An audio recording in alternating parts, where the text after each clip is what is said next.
Hello, plant friends. Hope you guys are all staying happy and healthy out there in real life land. We are continuing our plant professor series with Jeff. Jeff is, just your average college professor with the average number of indoor houseplants. In this episode, we are going to look more at the plants in what used to be his bedroom and, well, now isn't his bedroom, and also talk about pest control. Hope you guys enjoy. What do you do with the copper spots? Oh, Phyton 27. I have a little spray bottle of it. Okay. Yeah. And actually, I used to not treat my plant. It's a fungus, a bacteria? It's likely just like one of the two. Right. It's a copper. I mean, any sort of copper spray. I mean, to be honest, it happens because it's interesting because the air, it's talking about airflow. It can spread, but I think people freak out a lot more than they should. Right. I agree. I agree with happens. you. Right. Blemishes happen on leaves. It's not, your plant's not going to die. Yeah. You just monitor it. You make sure it doesn't take over the whole plant. Right. If you need, I actually tend to not cut off leaves. I don't either. I mean, if I cut off, just because this rubbed on the thing the wrong way and got ugly, I'm not gonna cut the leaf off because it's half the energy source is that, right. And I'm not gonna sacrifice the whole plant for it. Yeah. And I tend to leave them all on until they do this. Yeah, they fall off by themselves. Kind of. I like to just pluck them off, right. And so I just wait for that. But I know not everyone likes to do that, I guess. Yeah. I don't treat or address leaf spots in terms of fungal or bacterial origin the same way with pests. I think pests, those spread. Oh god, right? Pests. Right.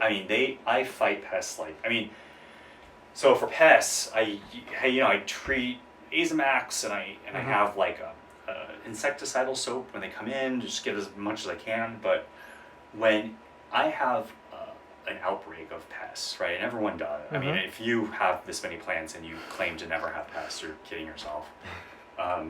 I tend to start to rely, as a last resort, I tend to rely on lacewing larvae. Oh, okay. Yeah. So you've done the insects on insects. Yeah, insects on insects, which tend to work very well for me. And Okay. part of it is because, for a while there was this bizarre white stuff. I think something had gotten on to the sanctity, and I just noticed little white bugs on it, and I'm like, oh, F. So I sprayed a few times, and they're still coming, and I started noticing them on some other plants, and I just, and I just got, and then I just dial it in, Right. You get the lacewing larvae, they come in they're cardboard and knock them out, and they only last for a few weeks. Okay. I'm probably going to order another set just because it's springtime, So you go online, you order it. It comes in what, a package? How does it work? I like the ones that come in the cardboard because they put one or two live bugs in each of these little perforated cardboard things. You just peel off. Oh, okay. You peel off the ends and you literally just knock them into your plants. Oh. I like them a little bit. Some people use the beneficial mites or the predatory mites. I've not used the mites. I'm the kind of person that likes to see the animal that's eating the other ones, I guess. So, right. So I really enjoy watching these. You can see them. They're large and they just go to town. I mean, they are the sharks of. That's the awesome. insect world. Right. And then in 3 weeks they become these beautiful very green flying insects, and then they get stuck in your sticky traps. And it gets sad. But right. That's pretty much the life cycle of them. But they take care of my pests pretty well, and I think the reason I like them is because they really just do a good job of clearing out the eggs that the insects have. That's the problem, right? Is when you have pests that lay eggs, Right. you need something to really get at the baby, the really small stuff you can't see, and they're the only things that I've found to do a really good job at that. Mm-hmm. That's a Cattleya Blackie. It's in bloom. The Cattleya, and it's got this gorgeous flower right there. Ooh. Oh yeah. Yeah, I can move this guy over here. No, I think I and the got it. Patriciae, right there. Is this one the Yeah, the Patriciae. It's smaller than the Right. big one you see, but that was a tiny plant.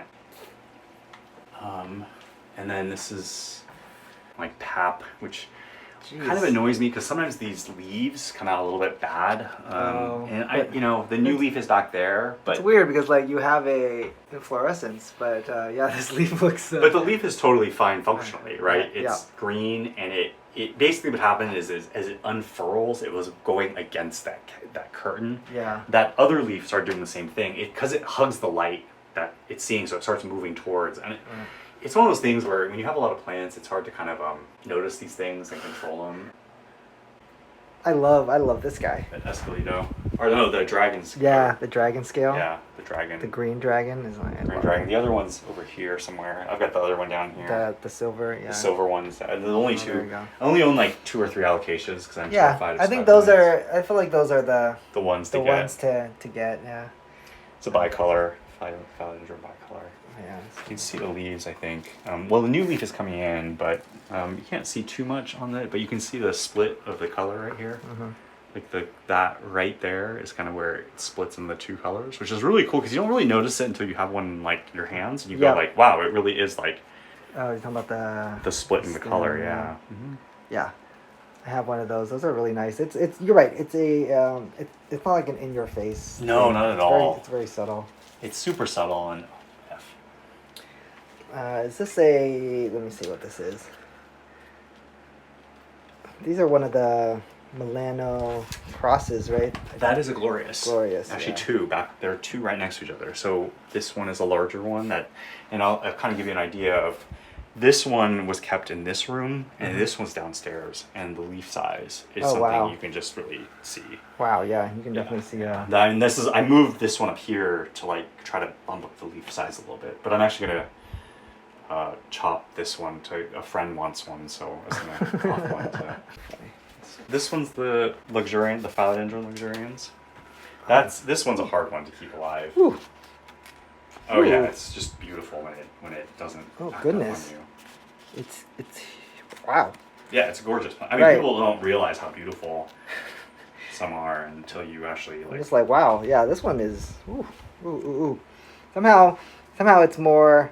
It's like a more impressive gloriosum for some reason. Oh, completely. It's just such a beautiful. But it's also like like if you forget to water it, the leaves get crinkly. This probably needs a little more water. You're reminding me like now. I'm like, I'll probably water. Saturdays are generally a day I try to water. Saturdays or Sundays. Yeah, the leaves are they are feeling a little bit on the drier side, but it's so funny. Your head. This is your head keeps bumping into the Corgan pendula. This is like a beautiful. I love this plant a lot. So what is this? This is not an aroid. It's not. It's what they term a Panama hat plant. It grows off trees in Panama.